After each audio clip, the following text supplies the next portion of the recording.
Tapi jangan biarkan masalah menghancurkan kehidupan Anda.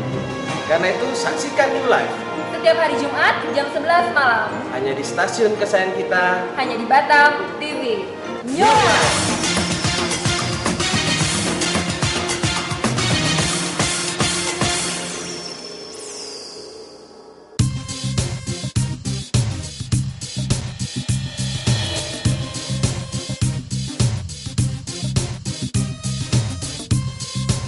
Batam TV, Jembatan Hati.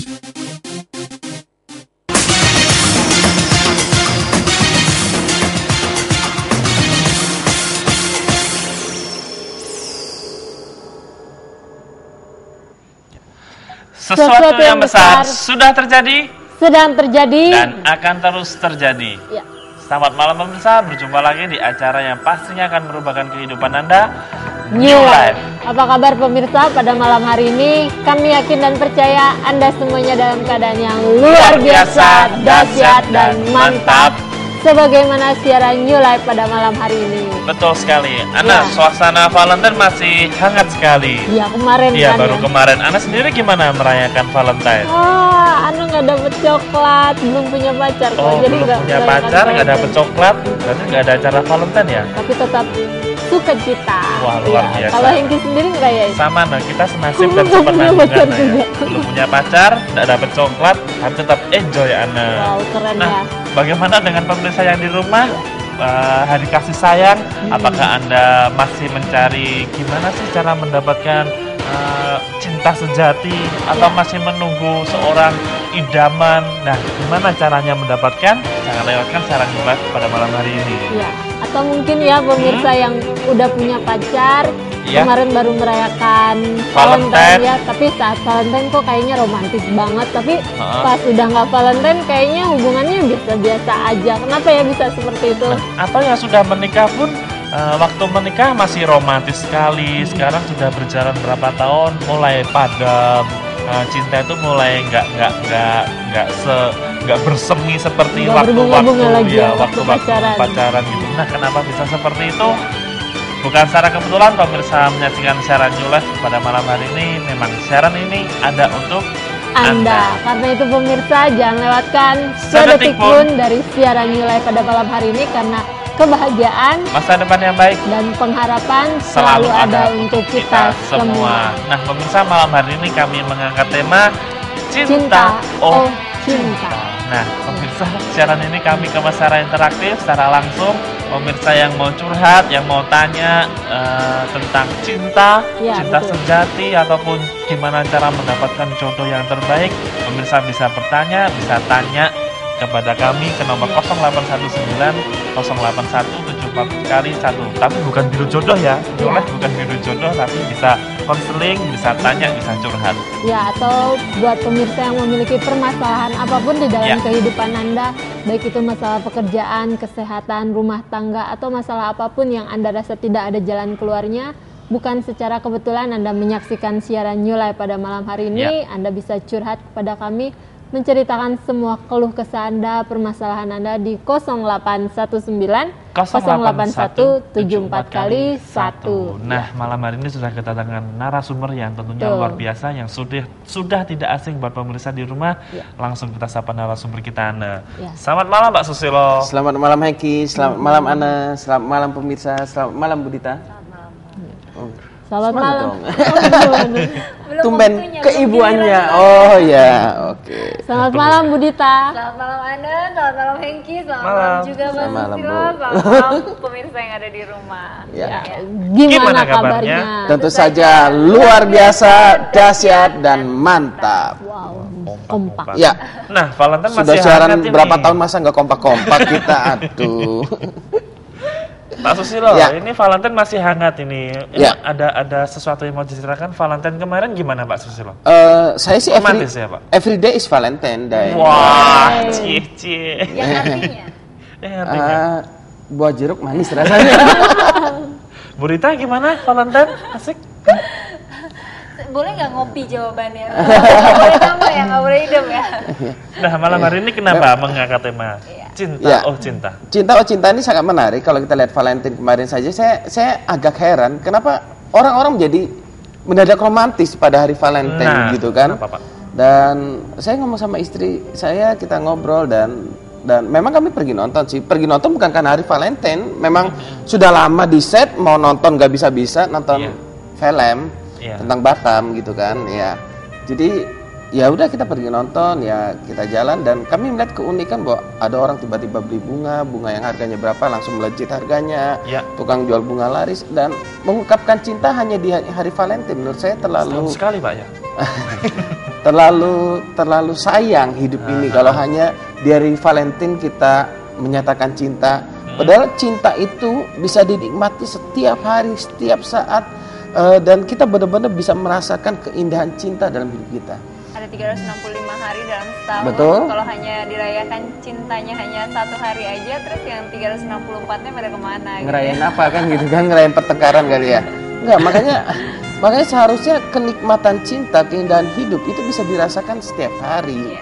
Bukan hanya pada saat hari Valentine. Jadi makanya banyak orang boros di hari Valentine. Boroslah setiap hari. Boroslah setiap hari. Tapi yang belum punya pasangan tetap bisa, Pak ya?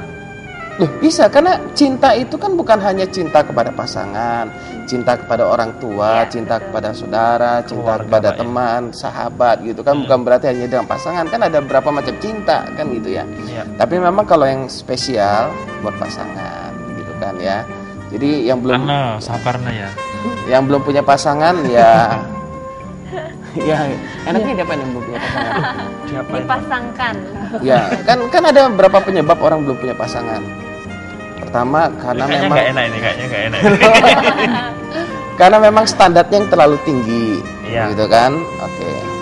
Yang kedua, karena yang diincar itu memang orang-orang kalau misalnya nanti yang diincar tuh cantik-cantik kayak Pragawati. Nah, kalau model seperti gini, kalau misalkan nggak dapat gitu kan ya perlu berdiri depan cermin gitu kan.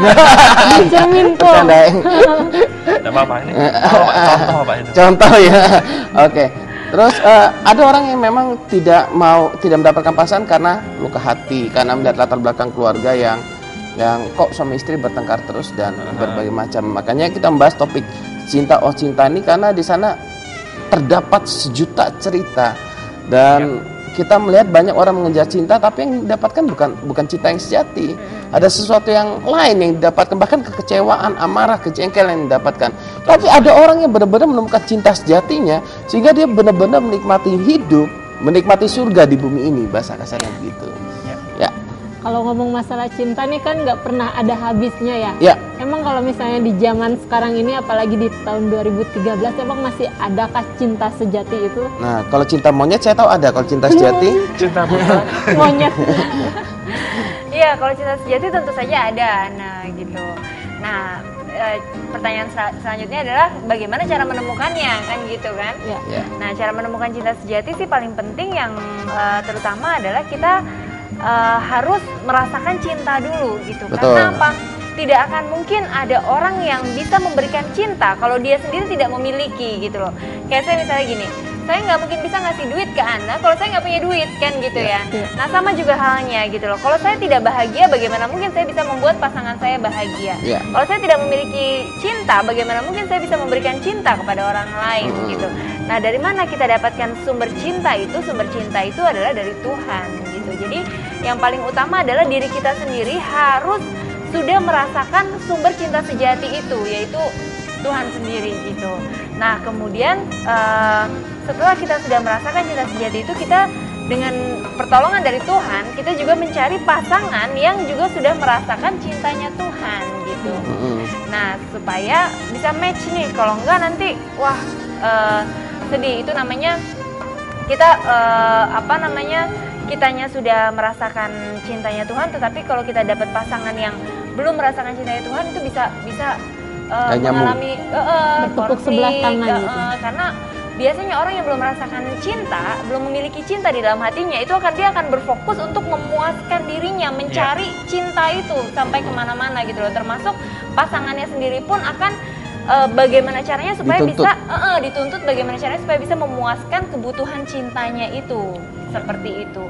Jadi ya yang paling penting adalah kita harus mencari pasangan yang memang juga sudah merasakan cinta itu.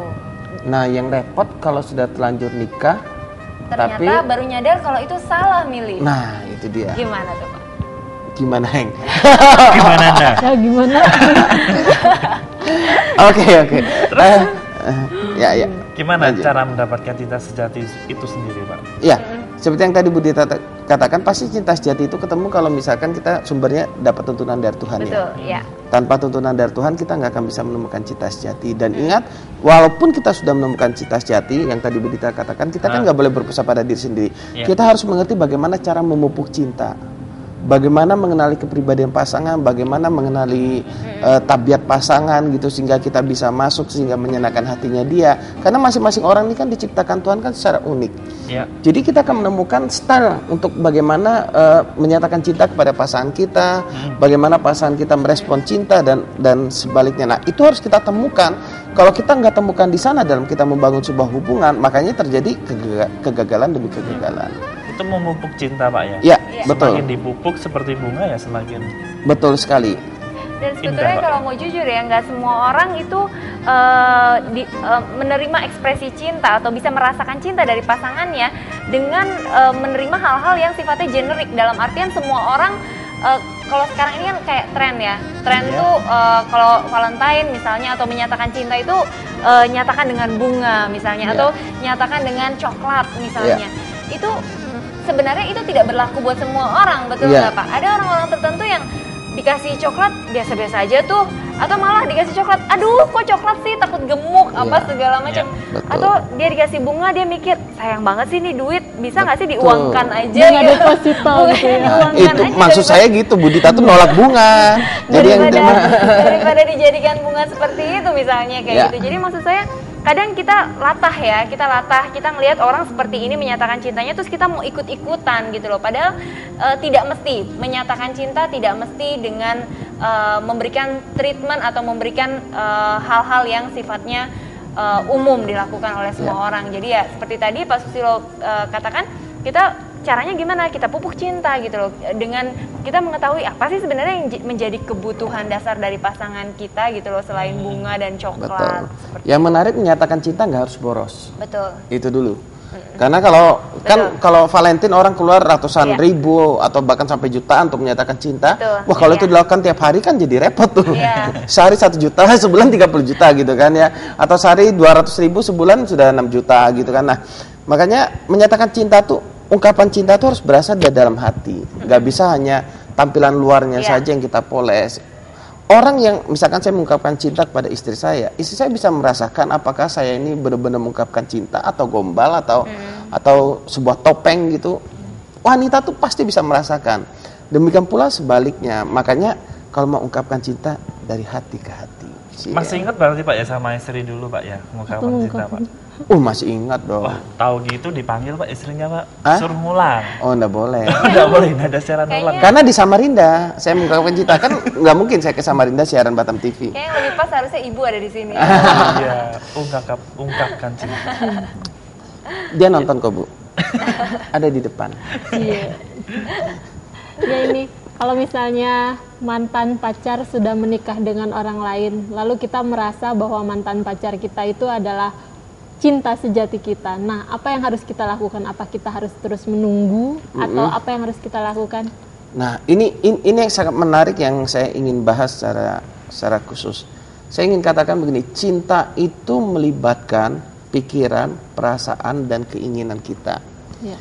Jadi kebanyakan orang berkata cinta itu buta karena cinta yang dikaitkan hanya dengan perasaan. Jadi semuanya dikorbankan, semua nggak peduli dia apakah dia suami orang atau istri orang, sikat saja. Nah ini yang saya katakan, cinta itu nggak buta sebenarnya. Cinta itu tidak bodoh.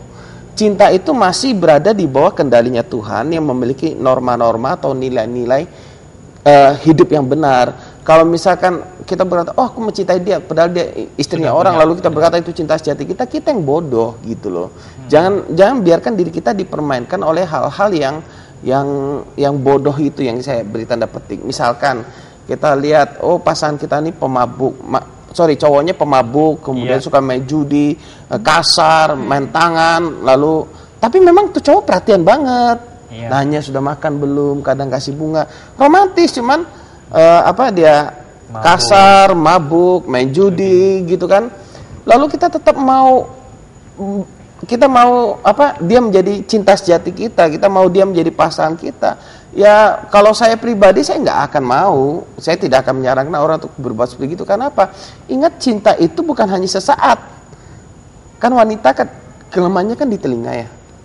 Iya. Wanita itu kalau dipuji, waduh, itu ngambang dia.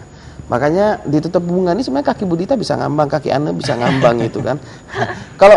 Kalau dipuji, wanita tuh seringkali lemah di sana. Nah, banyak cowok-cowok ini memanfaatkan di sana. Nah, sementara kalau cowok kelemahannya adalah di mata. Makanya kenapa cewek-cewek kurang kain itu sering berjalan-jalan di mall. Kurang kain, Pak ya? Iya, karena nggak punya uang untuk beli kain nutup yang lain gitu kan. Dia jalan-jalan di mall show di sana kan. Karena itu untuk menarik perhatian cowok. Nah, hal-hal seperti gitulah. Cinta itu bukan hanya melibatkan mata dan telinga. Cinta itu melibatkan keseluruhan dari hidup kita. Makanya dalam menemukan pasangan, pilihlah pasangan yang seimbang. Gitu. Dari berat badan. Berat badan. Enggak, maksudnya dari pendidikan, penampilan, pilihlah yang sesuai dan kita. Jangan yang jelek banget, atau misalkan kalau dapat yang cantik banget ya syukur kepada Tuhan. Tapi pastikan cantik itu luar dalam, gitu kan. Sekali, Pak. Terus kalau sudah jalan, sudah pacaran atau yang sudah nikah tapi cintanya bisa berhenti atau kandas di tengah jalan, itu apa sih Pak faktornya, Pak? Kan Tipsnya beberapa banyak yang mengalami seperti itu. Betul. Ada resepnya, Bu Dita. Oh, ada resepnya. 1 kilogram cabai. Iya, sebenarnya kalau yang namanya cinta sejati itu seharusnya tidak kandas di tengah jalan gitu. Dan ketika hubungan yang dibina, mungkin lebih tepatnya hubungan yang dibina itu kandas di tengah jalan, itu sebenarnya bisa dikategorikan bahwa itu bukan cinta sejati. Nah, kenapa sih hubungan yang dibina seseorang itu bisa kandas di tengah jalan gitu ya? Karena ada beberapa faktor. Yang paling pertama adalah karena berpusat pada diri sendiri. Jadi berpusat pada mendapatkan sesuatu daripada memberi. Padahal cinta itu kan sebenarnya dua arah ya. Dua arah. Jadi kita tidak hanya bisa menuntut saja untuk kita diberi terus, tetapi juga saling. Cinta itu saling gitu. Kuncinya adalah di kata saling.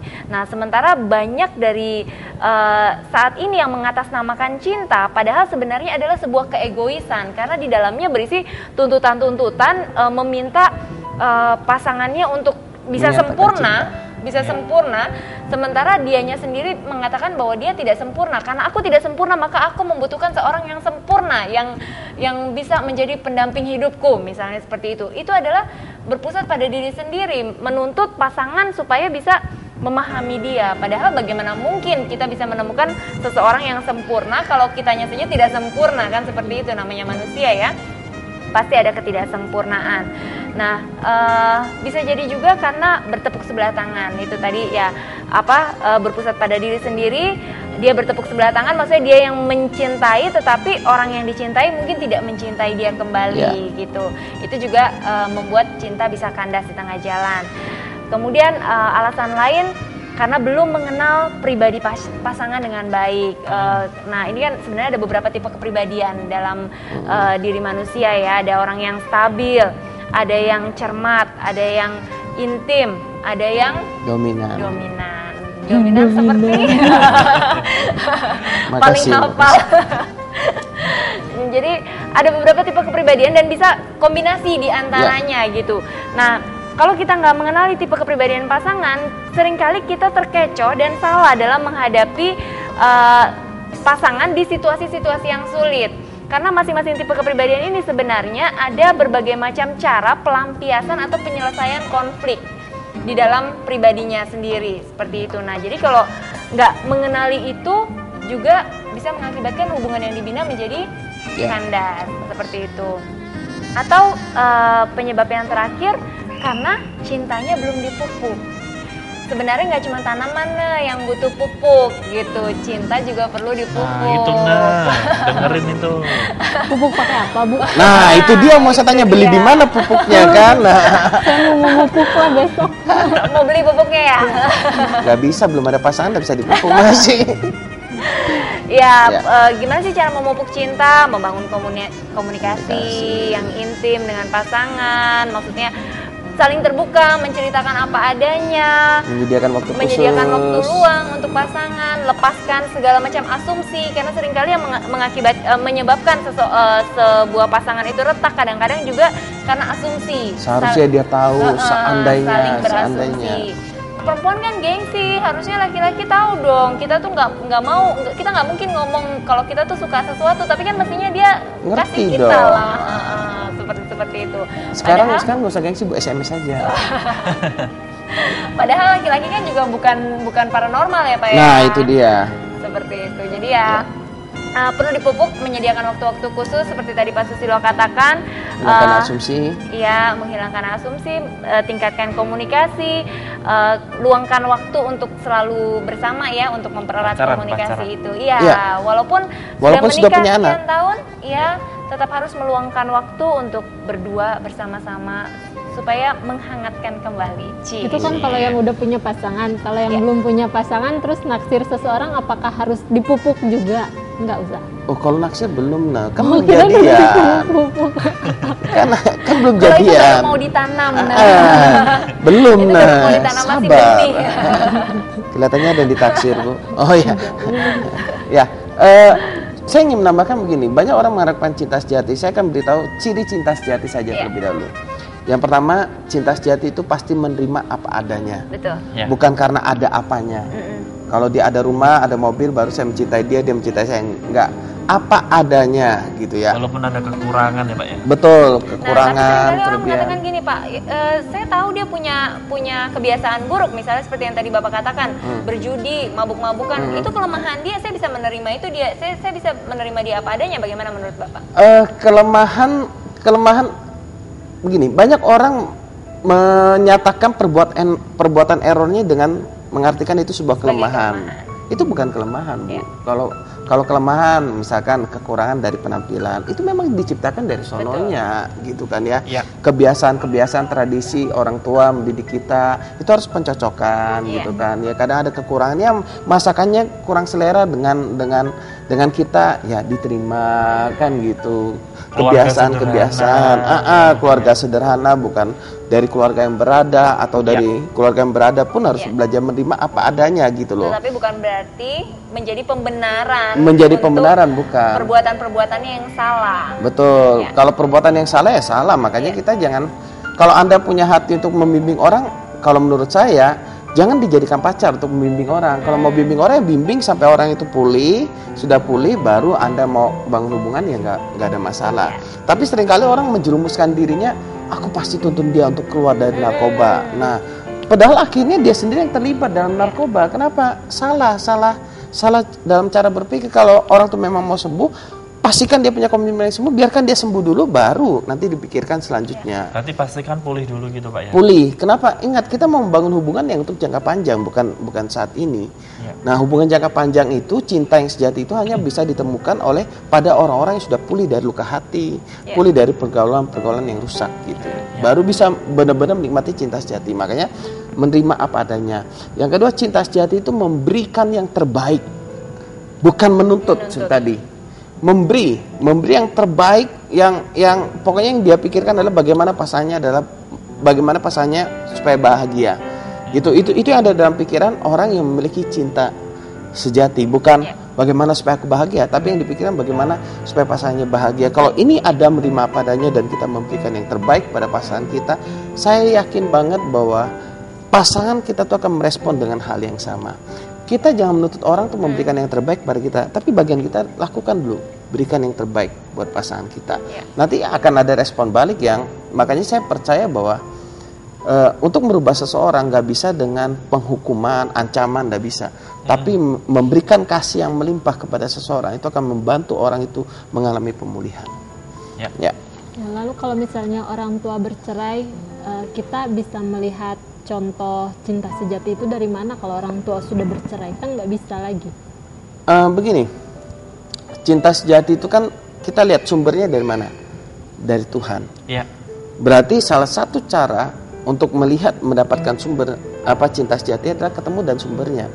Nah, kalau Tuhan ada dalam hati kita, makanya perlu pembimbingan. Nah, Saya tahu Tuhan kesannya abstrak banget, kok nggak kelihatan, nggak ada gitu kan. Iya. Oh, Tuhan nggak pernah bicara, hai Susilo, nggak pernah gitu kan, bahasa kasarnya kan nggak pernah. Mungkin menjadi apa yang kita yakini, apa yang kita percaya saja. Makanya perlu pembimbingan, dibimbing atau punya komunitas yang keluarga-keluarganya memang hidup dalam kebahagiaan cinta yang sesungguhnya loh. Kan banyak orang keluarga-keluarga di depan kelihatannya akur, mesra, di belakang perang-perangan gitu kan. Di depan kelihatannya baik, harmonis, tapi di belakang enggak. Nah, jangan lihat dari keluarga yang seperti ini, lihatlah keluarga yang harmonis, walaupun ada pertengkaran, tapi mereka bisa menyelesaikan. Iya. Gitu. Bukan berarti keluarga harmonis itu tidak ada pertengkaran loh.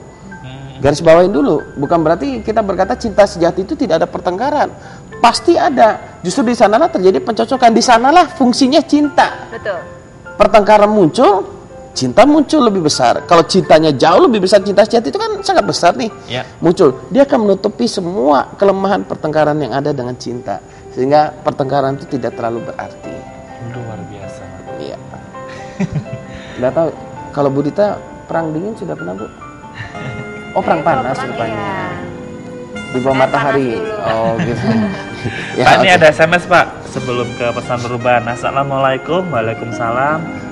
Selamat malam semuanya. Saya Nora di belakang Padang. Mau tanya, saya sudah punya suami. Saya sayang sama dia, tapi semenjak sekarang saya tidak lagi sayang. Saya tak sayang lagi karena saya sudah berhubungan sama yang lain. Saya tahu ini saya tahu saya yang salah, tapi Sayang banget. Saya sayang banget sama saya laki itu. sayang sekali sama laki itu, tapi saya takut mau jujur sama suami saya. Jadi saya harus bagaimana ya? Saya tidak kuat lagi memendamnya. Mohon penjelasannya. Macam mana caranya? Bagaimana caranya menjelaskan ke suami saya? Terima kasih. Silakan, Bu. Iya, untuk Nora ya, Iya. di Belakang Padang. Iya, Mbak Nora, kalau menurut saya cara yang Mbak Nora ambil ya untuk bagaimana mungkin Mbak Nora bisa mencintai pasangan lebih lagi apabila yang Mbak Nora lakukan saat ini adalah Mbak Nora sedang memupuk cinta dengan yang lain gitu loh. Nah, ini tidak akan mungkin bisa terjadi. Makanya kalau saran saya sebaiknya memang karena ini juga masalahnya sudah lumayan kompleks ya. Kalau bisa sih kita sebaiknya ketemu untuk bisa ngobrol-ngobrol lebih jauh gitu. Karena biasanya orang yang Paling nggak telepon lah karena ya, di belakang oh Padang. ya, mungkin bisa komunikasi supaya kita bisa lebih jelas ngobrol gitu ya. Karena ini biasanya sampai mengambil keputusan untuk membangun cinta dengan orang lain, dengan laki-laki lain dibandingkan dengan mempertahankan rumah tangga Mbak Nora sendiri.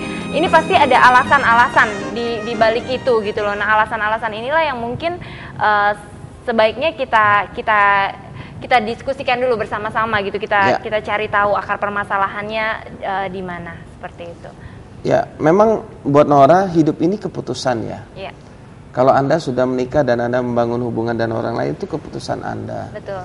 Tapi saran saya Anda perlu mempertimbangkan segala resiko. Nah, sayangnya saya tidak tahu apakah pasangan Anda itu juga sudah punya istri atau belum. Sudah kemudian punya punya keturunan anak atau belum Anda. Nah, ini sangat beresiko banget gitu loh. Dan kalau saya pribadi, kalau kita melihat keluar sana, mungkin kita akan banyak ketemu dan orang yang baik, orang yang ganteng, orang yang kaya mungkin ya. Selama kita tidak berfokus kepada suami kita akan fokus ke sana, ya kita akan mudah sekali untuk tergoda. Dan maaf, kalau misalkan dia laki-laki, anggap laki-laki itu belum punya rumah tangga ya, anggap dia masih single. Kalau dia sampai berani mengganggu rumah tangga orang lain, maaf, menurut saya dia laki-laki yang kurang bertanggung jawab. Termasuk Anda juga tidak bertanggung jawab terhadap rumah tangga Anda. Jadi hubungan yang dilakukan di luar pernikahan menurut saya adalah hubungan yang tidak bertanggung jawab. Kemudian yang kedua, kalau misalkan dia sudah berumah tangga, berarti laki-laki itu juga tetap tidak bertanggung jawab. Kenapa? Karena dia mengabaikan rumah tangganya. Seperti yang tadi saya katakan, Anda juga tidak bertanggung jawab mengabaikan rumah tangga Anda. Nah, makanya menurut saya belum terlambat untuk Anda memulihkan rumah tangga Anda. Jadi saya mengerti perasaan Anda, mungkin Anda berkata, tapi saya cinta banget sama laki-laki ini. Saya mengerti, jangan sampai begini loh. Karena kita luka hati, kekosongan dalam hati kita diisi oleh orang lain, lalu kita berkata itu cinta. Sementara suami kita yang selama ini sudah mencintai kita hanya belum bisa menyampaikan cintanya dengan benar kepada kita, kita nganggap tidak mencintai. Nah ini terjadi miss. Makanya Ibu Dita tadi katakan lebih enak coba telepon dulu. Bahkan kalau lebih enak bisa ketemu, kita bisa ngobrol, bisa mengupas satu persatu persoalannya di mana gitu. Karena kalau ini kan sudah cukup kompleks dan menurut saya sudah sangat berbahaya ya untuk sebuah rumah tangga. Betul. Dan pernikahan itu kan sebenarnya tidak hanya bicara mengenai cinta saja, tetapi juga ada sebuah komitmen dan tanggung jawab di dalamnya. Jadi kalau menurut saya pada saat Anda mengambil keputusan untuk menikah dengan suami Anda, pada saat itu kan Anda sebenarnya sedang berkomitmen. Sudah berkomitmen, dan berkomitmen ini tidak hanya Anda berdua loh sebenarnya. Anda berkomitmen di hadapan Tuhan, di hadapan keluarga besar, dan juga di hadapan suami Anda. Maksudnya berkomitmen untuk memang menjalani, mengarungi bahtera kehidupan bersama-sama seperti itu. Nah, seiring berjalannya waktu, ketika cinta ini tidak lagi Anda rasakan, sebenarnya ini adalah ada komitmen dan tanggung jawab itu tadi yang harusnya dikedepankan gitu. Yang seharusnya dikedepankan lebih utama daripada Anda mencari jalan keluar dengan pribadi yang lain. Seperti itu. Seharusnya kalau tidak menemukan rumah tangga lagi ada masalah, cari konselor. Iya, betul. Dan cari jawabannya internal gitu betul. ya.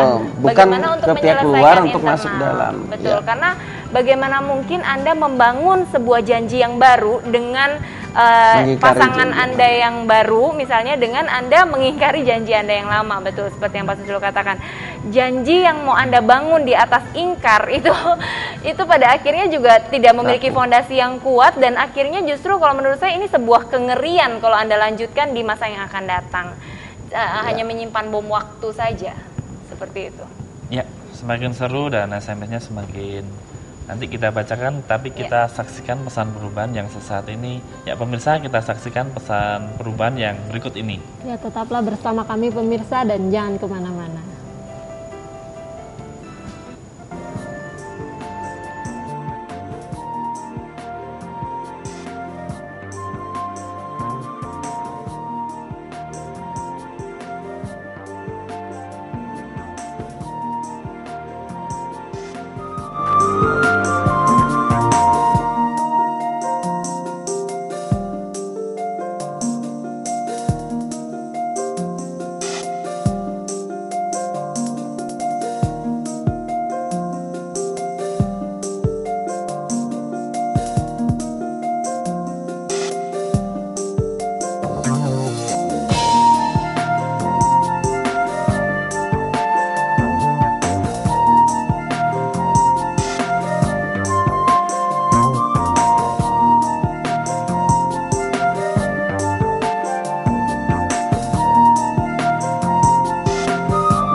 Terima kasih pemirsa karena Anda masih tetap setia bersama kami. Ya, kami masih menunggu SMS-nya di 0819 08174 kali 1 buat pemirsa yang mau tanya, yang mau curhat ataupun yang sedang mengalami permasalahan dalam keluarga, pekerjaan atau apapun juga, pemirsa bisa tanya kepada narasumber kita pada malam hari ini. Ya, SMS selanjutnya dari 7991. Selamat malam New Life, saya mau tanya gimana menghadapi suami yang suka mabuk dan malas beribadah, dari Mia di Bengkong Permai. Terima kasih. Nah, gimana istri Silakan. menghadapi Suami yang suka mabuk dan malas beribadah? Yang suka mabuk ya. Sebenarnya yang perlu disadari dulu oleh Mbak Mia ya Mbak, seorang suami kalau sampai dia mabuk itu pasti ada sesuatu di dalam dirinya. Mungkin masih ada luka atau sesuatu kebutuhan akan cinta itu tadi yang belum terpenuhi. Jadi pelampiasannya, pelariannya dengan dia mabuk-mabukan, mungkin dugem atau dan lain sebagainya gitu. Nah, bagaimana cara mengatasinya? Kalau menurut saya yang paling pertama adalah berikan dulu dia, puaskan dulu tabung cintanya gitu.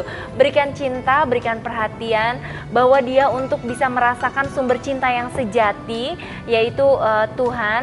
Ajak untuk beribadah gitu ya, pelan-pelan gitu, pelan-pelan dengan terlebih dahulu kita memberikan cinta yang tulus, seperti itu. Dan saya rasa kita juga perlu introspeksi diri ya. Iya, betul. Kalau suami malas beribadah, apalagi suka mabuk, mungkin ada sesuatu yang dia tidak temukan dalam rumah tangga, sehingga dia butuh pelarian. Makanya bukan hanya menuntut suami untuk berubah. Nggak bisa, Betul. kita nggak bisa menuntut untuk dia berubah, tapi kita bisa memperbaiki bagaimana cara kita memperlakukan suami. Memang saya mengerti, mungkin Anda berkata, wah Pak kan enak ngomongnya gitu kan ya. Tapi memang di dalam kami memberikan konseling, orang-orang yang mengalami perubahan hidup adalah orang-orang yang menerima cinta yang sejati gitu kan. Cinta yang sejati itu berasal dari Tuhan yang disalurkan melalui kita. Bagaimana kita memberikan perhatian, memberikan kasih sayang, berdoa buat suami. Jadi bukan malah dihakimi. Kalau sudah mabuk pulang, mabuk lagi ribut. Ya udah kata suami, aku pergi mabuk lagi aja. Karena di rumah nggak betah. Pulang ke rumah dimarahin suami, dimarahin istri. Pulang ke rumah diajak berantem. Siapa yang betah? Lebih bagus dia keluar, dia merasa di luar teman-temannya terima, ya dia teman-temannya mabuk ya dia mabuk gitu. Dan kadang kita suka menuntut orang yang dalam tanda kutip sedang sakit untuk berperilaku secara normal gitu. Jadi sedangkan bagaimana mungkin gitu orang yang sedang sakit kita minta untuk main bola misalnya. Nah tapi ini mungkin suami Mbak mungkin dalam keadaan sakit yang bukan sakit secara fisik tetapi mungkin batinnya, sehingga dia mencari pelarian dengan melakukan hal-hal yang seperti itu gitu. Jadi ya kita nggak bisa mengharapkan orang yang sedang terluka untuk bisa berperilaku secara normal gitu. Tadi seperti Pak Susilo katakan, kita juga belajar untuk introspeksi diri, daripada memberikan tuntutan-tuntutan, marah-marahin gitu ya Pak, ngomel-ngomel dan lain sebagainya. Mungkin bisa kita gantikan dengan kita berikan support yang terbaik gitu, kita berikan masukan-masukan yang positif. Ya, SMS selanjutnya dari 4871. Selamat malam, saya Akim. Saya pegawai juga wirausaha yang muda. Saya cukup bersyukur dengan apa yang saya punya, tapi kenapa di sekitar saya selalu bilang saya orang yang nggak pernah cukup. Kadang-kadang kata-kata itu cukup buat saya emosi, walaupun dapat saya redam. Apa yang harus saya lakukan? Yang kedua, saya punya orang tua, tapi sekarang orang tuanya sedang sakit. Dia merawat selama 4 bulan dan saya semua sudah diberikan sama orang tua. Tapi terkadang saya juga marah dengan saudara lainnya yang tidak mau ambil bagian dengan orang tua. Padahal saya juga pegawai pemerintah, harus kerja dan punya usaha. Terkadang saya berpikir apa harus biarin orang tua. Saya selalu bilang dengan orang, kenapa yang lain nggak mau ambil tahu. Malah orang bilang maklum saja, yang lain sibuk. Itu yang membuat saya sakit hati dan marah. Apa yang harus saya lakukan? Iya, buat Hakim yang pertama, orang yang kaya itu bukan tergantung dari apa kata orang lain. Betul. Kekayaan kita itu bukan tergantung dari apa kata orang lain. Kalau kita lihat dari jumlah harta, berapa banyak baru seorang dikatakan kaya, itu sangat relatif. Makanya bagi saya orang yang kaya adalah orang yang tahu bersyukur kepada Tuhan. Ya. Kalau tadi Hakim kan dikatakan bersyukur ya, sangat bersyukur dengan apa yang sudah ada. Orang yang bersyukur tuh juga dia, karena dia bersyukur, dia tahu dia orang yang kaya, dia suka memberi, menolong orang lain, itu orang yang kaya. Kalau orang berkata, oh kamu kurang, silakan, itu urusan orang luar. Kita hidup bukan berdasarkan perkataan orang luar. Kita hidup karena Tuhan mau kita hidup, itu yang pertama.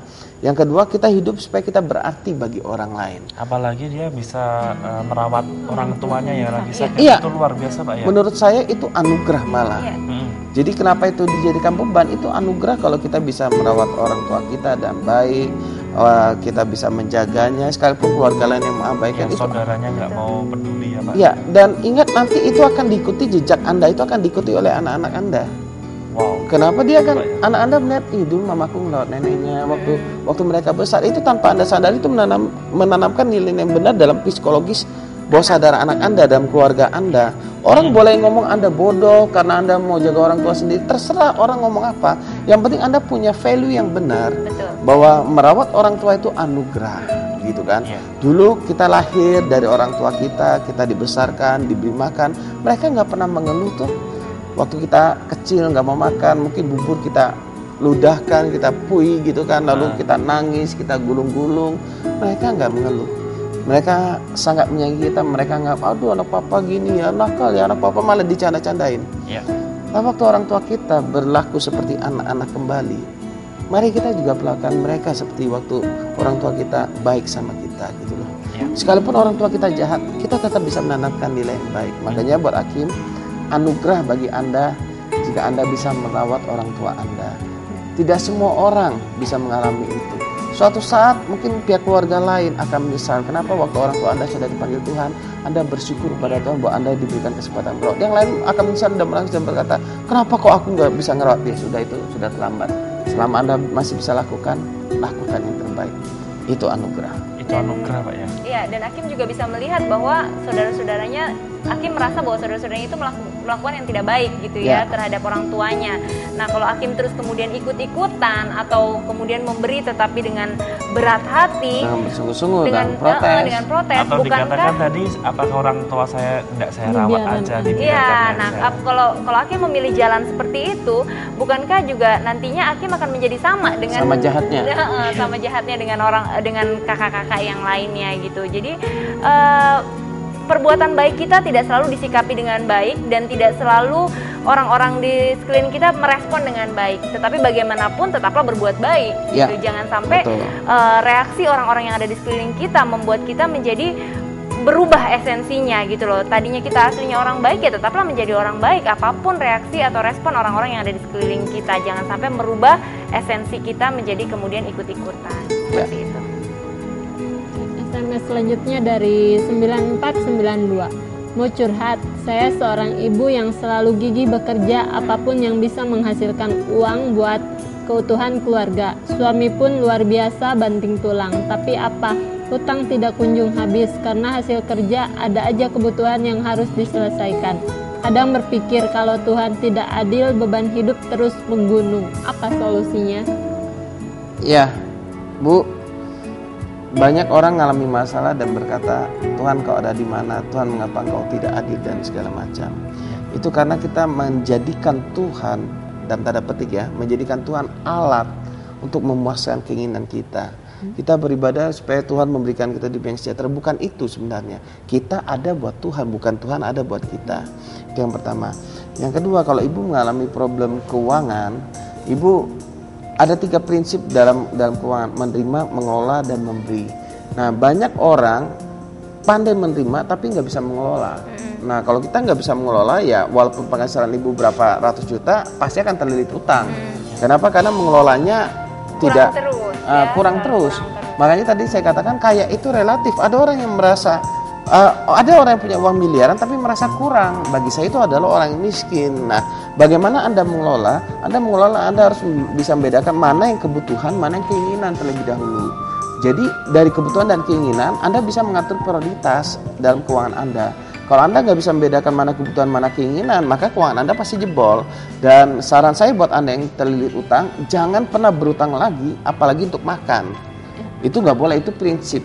Kalau Anda memang kesulitan untuk makan, beli beras atau Indomie atau mie instan itu Anda kesulitan, Anda bisa hubungi New Life lah. Kita bisa bantu secukupnya untuk Anda bertahan hidup, dan terus yang penting Anda benar-benar mau dibimbing dan Anda punya prinsip mau hidup sederhana untuk melunasi utang gitu. Kalau Anda untuk makan Anda masih berutang dan itu Anda terus lanjutkan, ya pasti utangnya akan menumpuk.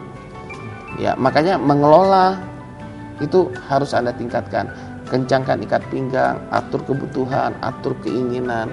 Gak semua keinginan bisa dipenuhi. Ya, dan kemudian ini juga kalau memang Anda berhutang, Anda bisa coba komunikasikan dengan kepada siapa Anda meminjam uangnya ini gitu. Karena kalau Anda tidak mengkomunikasikan ketidakmampuan untuk menyelesaikan hutang itu, maksudnya dalam artian tidak mengkomunikasikan bagaimana kondisi Anda, maka ini akan berbunga terus gitu. Bunganya jalan terus dimanapun itu ya. Apalagi kalau sempat pinjamnya di lintah darat, wah ini sangat mencekik gitu. Jadi perlu dikomunikasikan juga supaya bagaimana solusi yang terbaik untuk penyelesaian hutang ini gitu. Jangan didiemin aja Bu. Kadang-kadang karena ketidaktahuan kita diem aja, jadi kita setiap bulan hanya berat, tapi Bunganya hanya pun nggak bisa terbayar ya, kan ya? hanya membayar yang ternyata itu sangat masih di luar minimal gitu. Jadi akhirnya itu berbunga lagi dan akhirnya semakin hari semakin mencekik leher kita gitu.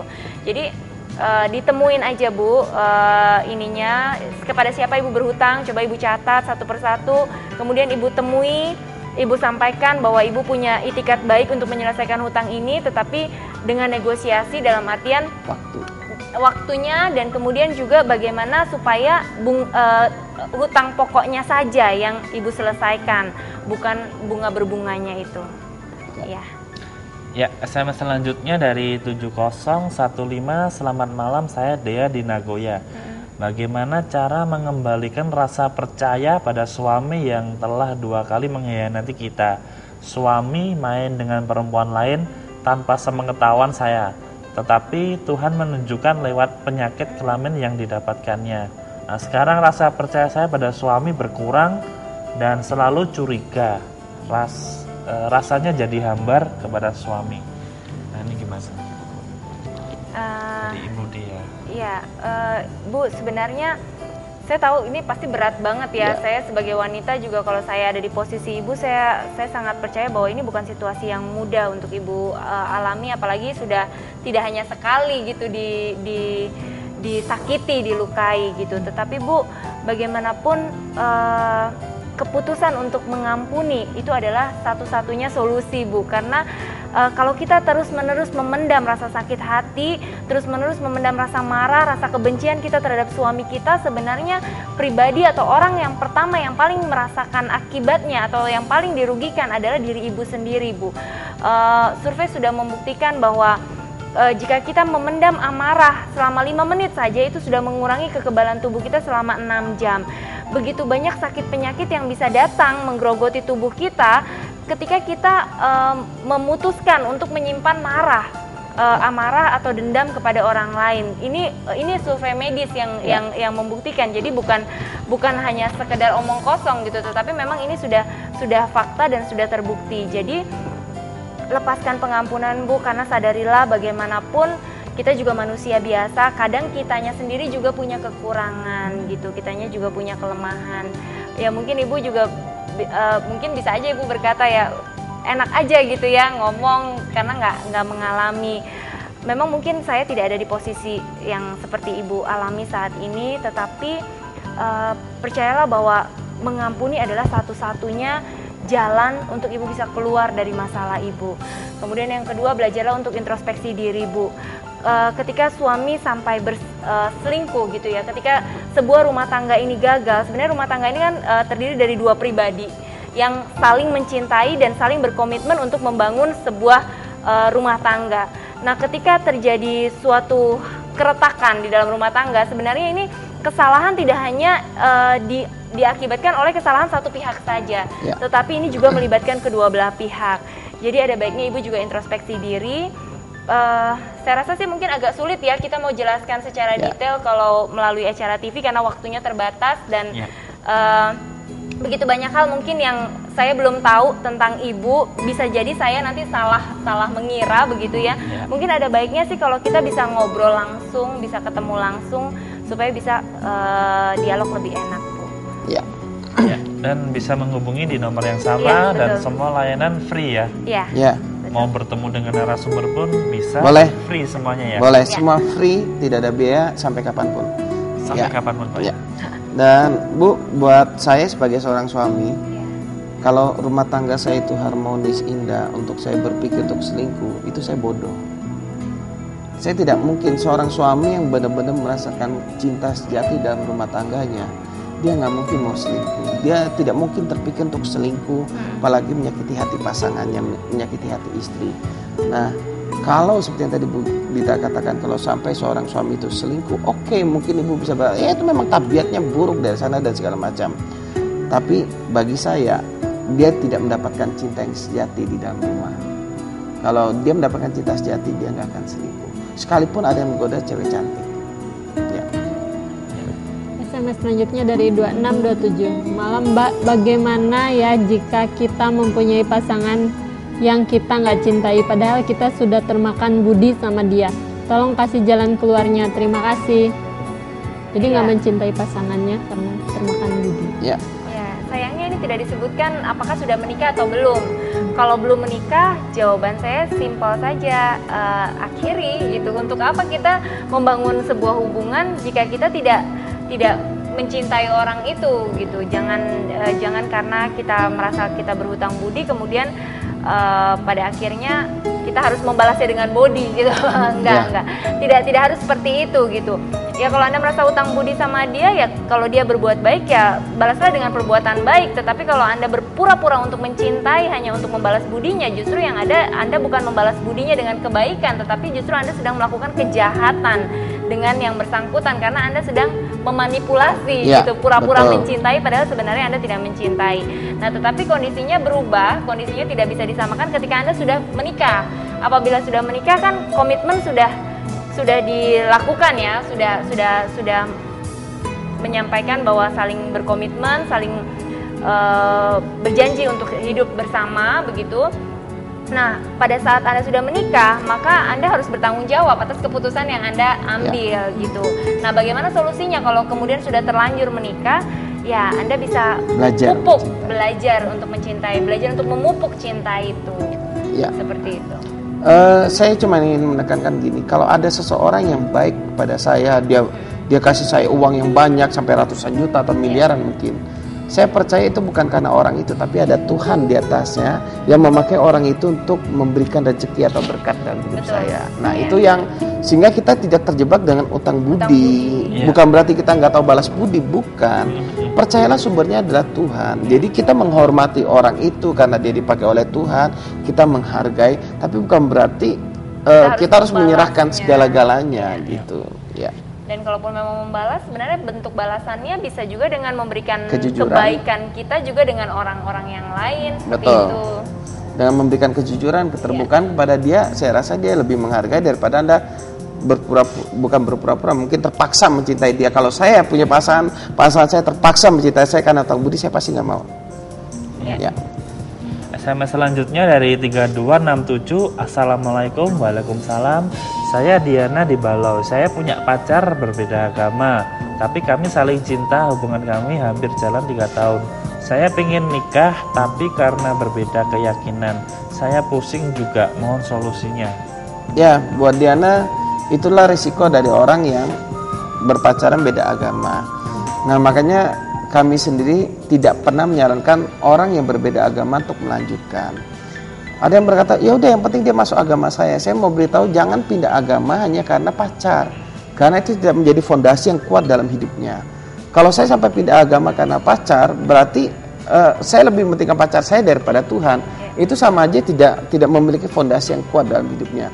Itu yang pertama. Yang kedua, setahu saya semua agama menyarankan untuk menikah dengan orang yang seagama. Nggak ada orang yang menyarankan untuk menikah dengan yang berbeda agama, karena semua agama merasa punya kebenaran masing-masing. Yang ketiga, nanti Anda urusan dengan pemerintah, mau pernikahan, mau pencatatan, mau menikah dengan adat agama apa, cara agama apa, Anda mengalami problem di sana. Yang keempat, andaikan Anda bisa menikah berbeda agama, di luar negeri sana kan ada tuh yang menikahkan bisa menikah beda agama. Anda harus berpikir nanti anak Anda mau dididik dengan agama apa. Kalau Anda didik dengan agama Anda, nanti suami Anda nggak terima. Anda didik dengan agama, anak Anda dididik dengan agama suami Anda merasa kok aku seperti mengkhianati agamaku.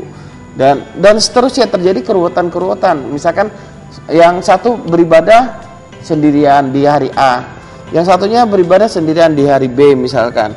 Mana suaminya? Oh, nggak ikut. Nanti dia hari ini baru beribadah tempat lain. Kan nggak enak banget gitu loh, nggak enak banget. Kalau ada masalah mau selesaikannya bagaimana? Mau selesaikan dengan cara agama apa? Mau panggil tokoh agama siapa? Kan jadi rancu semua. Makanya saran saya Anda pertimbangkan baik-baik. Kalau saya pribadi tidak menyarankan orang yang berbeda agama untuk melanjutkan hubungan, karena itu bicara prinsip, bukan toleransi lagi. Betul. Dan saya sangat yakin bukan secara kebetulan ya menyaksikan acara ini pada malam hari ini, dan saya sangat percaya juga bahwa mungkin pertanyaan ini sudah berkecamuk di benak yang mengirim SMS sudah sekian lama gitu, karena 3 tahun hubungan ini dibina, pasti saya yakin ini sudah menjadi pertanyaan yang akan dibawa kemana hubungan ini gitu, makanya akhirnya timbul kebingungan gitu. Dan saya yakin ini bukan kebetulan Anda menyaksikan acara ini. Kalau memang Anda bersedia, kapan kita bisa atur waktu untuk ketemu, mungkin bisa kita cerita-cerita lebih jauh. Ya. Seperti itu. Ya, SMS terakhir. Dari 5982, selamat malam, Idan di Batu Aji. Saya hampir mau menikah dengan pacar saya, insya Allah 2 minggu lagi. Tapi selama saya pacaran, apabila saya marah dengan pacar saya sering menyakiti, seperti ditampar, bahkan pernah saya cekik. Mohon bagaimana caranya untuk menghindari hal tersebut karena saya sangat mencintainya. Hanya saja saya belum bisa mengontrol emosi dengan pacar. Yang ngirim ini cowok atau cewek ya? Idan, cowok. Cowok ya. Idan, ada beberapa penyebab orang sampai menampar pacarnya. Kenapa sampai kalau marah sampai begitu kasar? Yang pertama, mungkin Anda punya teladan yang kurang bagus di masa lalu. Mungkin Anda melihat orang tua Anda kasar, atau Anda melihat orang-orang sekitar Anda yang kasar, yang menyelesaikan masalah dengan tamparan. Yang kedua, karena ada luka hati yang cukup dalam hidup Anda, sehingga muncul ketidakpuasan, sehingga sebenarnya bukan dengan pacar, tapi ketidakpuasan hidup, pemberontakan diri Anda, mungkin kepada orang tua, kepada keadaan, atau kepada atasan, terlampiaskan semua ke pacar gitu loh. Nah, jadi korban berarti pacarnya Pak ya? Iya, pengalaman Anda mirip dengan saya. Makanya lebih bagus Idan kita ketemu, saya akan bukakan pada Anda ini loh penyebab-penyebabnya. Kenapa? Karena itu saya tahu waktu Anda menampar, Anda sendiri yang sakit. Menyesal mungkin Pak ya? Menyesal. Anda sakit. Anda berkata, saya nggak mau nampar, tapi nggak tahu kenapa kok emosi kebablasan lah, bukan keceplosan. Kebablasan gitu, keterusan gitu. Saya juga nggak tahu. Nah, setelah itu timbul rasa bersalah. Rasa bersalah. Nanti yang lebih gawatnya lagi, pacar Anda yang akan menjadi istri Anda ini mengalami trauma. Begitu Anda marah sedikit, dia langsung mengalami ketakutan demi ketakutan. Nah, Idan, saran saya sebelum kamu menikah segera ketemu konselor. Kalau Anda mau ketemu kami tim New Life, kami siap membantu. Kenapa? Karena kalau bahkan sampai Anda sudah menikah, saran saya Anda perlu ikut bimbingan. Kenapa? Kalau Anda tidak dibimbing, Anda akan mengalami problem, termasuk bimbingan buat pacar Anda, untuk dia mengenali kepribadian Anda. Kalau orang sampai nampar, itu biasanya tipenya dominan. Nah, bagaimana mengatasi tipe kepribadian yang dominan? Pasangan Anda harus tahu. Anda sendiri harus mengetahui bagaimana cara mengatasi kepribadian Anda. Kenapa? Kalau enggak, kasihan pasangan Anda. Misalkan orang dominan, kalau misalkan dia emosi, itu dia cenderung pelampiasan fisik, Idan. Nah, kalau gitu Anda perlu memikirkan olahraga apa yang Anda sukai, sehingga Anda waktu emosi tinggal aja pacar Anda ini atau istri Anda nantinya untuk pergi berolahraga, lampiaskan fisik. Nah, istri harus tahu kalau Anda sudah begitu jangan ditahan-tahan, atau kalau Anda marah jangan dilawan. Kalau dilawan tambah jadi. Nah, Anda tambah kalap, Anda tambah memukul, dan makanya itu perlu pembimbingan suami istri, Idan. Sebelum menikah sebaiknya saran saya Anda dibimbing bahkan sampai setelah pernikahan, sehingga Anda bisa membangun hubungan yang indah nanti dengan pasangan. Iya, karena kalau sampai sudah terlanjur menikah, nanti sudah punya anak misalnya, Anda bisa bayangkan teladan seperti apa yang akan Anda seberangkan kepada anak Anda ketika Anda mungkin bertengkar gitu. Kalau anak Anda menyaksikannya, itu akan menjadi luka yang baru untuk pribadi si kecil ini kalau Anda belum pulih, dan nantinya ini akan bisa dibawa lagi sampai dia besar nanti, akan menjadi warisan yang kita nggak ingini sebenarnya untuk buah hati kita. Dan gitu. yang saya yakini kalau Anda begitu, rumah tangga Anda tidak akan bertahan lama. Tapi saya bersyukur, Idan, kamu menyadari kelemahan dan kamu ingin berubah, ingin berubah. Lanjutkanlah itu. Kesungguhan hatimu ingin berubah, dekatkan diri sama Tuhan. Tuhan tuh bukan Tuhan yang cuek kok. Dia dekat dengan kita, dia memberikan kekuatan pada kita untuk mengatasi setiap masalah. Ya. Idan bisa menghubungi Pak Susilo. Boleh, mungkin, ya? boleh dengan saya karena Anda mirip dengan saya. Ya. Luar biasa, sayang sekali waktu juga memisahkan pada malam hari ini. Di penghujung acara ada yang mau disampaikan buat Bu Dita, buat pemirsa di rumah? Iya, kita tidak akan bisa membuat orang lain bahagia kalau kita sendiri tidak bahagia. Kita tidak akan mungkin bisa memberikan cinta kepada orang lain kalau kita sendiri tidak memiliki cinta. Karena itu, temukan sumber cinta yang sejati, yaitu dari pribadi yang tidak pernah gagal untuk mencintai kita. Dialah Tuhan. Dari Pak Susilo? Ya. cinta tidak akan pernah tumbuh jika Anda tidak pupuk. Iya. Kalau Anda tidak pupuk cinta, ya nggak akan pernah tumbuh, nggak akan pernah berbuah, dan Anda bisa menikmati buahnya. Ya, luar biasa sekali. Terima kasih buat malam hari ini, buat Bu Dita, buat Pak Susilo, luar biasa. Kami juga mengucapkan terima kasih banyak pada pemirsa yang telah setia menyaksikan siaran New Life ini dari awal hingga akhir. Namun kami mohon maaf karena tidak semua SMS yang masuk pada kami bacakan semua berhubung keterbatasan waktu. Ya. Namun bila pemirsa masih tetap ingin mendapat jawaban dari narasumber kami mengenai permasalahan Anda masih tetap dapat menghubunginya secara langsung melalui telepon di nomor yang sama di 0819 081 74 kali 1. Ya, kami mohon maaf selama kami siaran mungkin ada sikap kami, tutur kata kami yang kurang berkenan di hati pemirsa. Tujuan dari acara New Life ini supaya kehidupan kita menjadi lebih baik dan lebih bermakna. Kami juga mengucapkan terima kasih buat Guru Batam TV yang bertugas pada malam hari ini. Ya pemirsa, Anda juga dapat menyaksikan siaran ulang New Life yang kemarin-kemarin. Ya, pemirsa bisa bergabung melalui Facebook di akun New Life spasi Batam TV. Terima kasih banyak pemirsa, saksikan terus siaran New Life setiap hari Jumat pukul 11 malam hanya di stasiun TV kesayangan kita semua di Batam TV. New Life.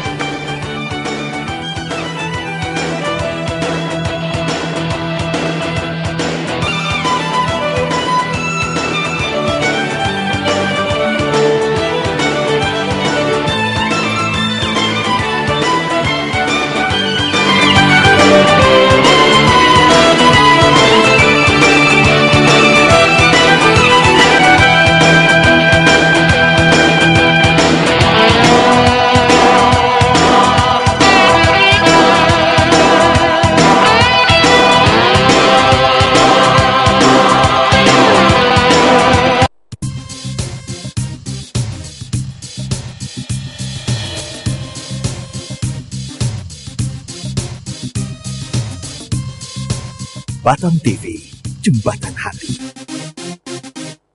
Indonesia, tanah airku, tanah tumpah darahmu. Di sanalah aku berdiri, jadi mantu ibuku. Indonesia, kebangsaanku, bangsa dan tanah airku, marilah kita berseru, Indonesia bersatu. Hiduplah tanahku, hiduplah negeriku, bangsaku, rakyatku semuanya. Bangunlah jiwanya, bangunlah badannya, untuk Indonesia Raya. Indonesia Raya, merdeka, merdeka, tanahku, negeriku yang ku cinta. Indonesia Raya, merdeka, merdeka, hiduplah Indonesia Raya. Indonesia Raya, merdeka, merdeka, tanahku, negeriku yang ku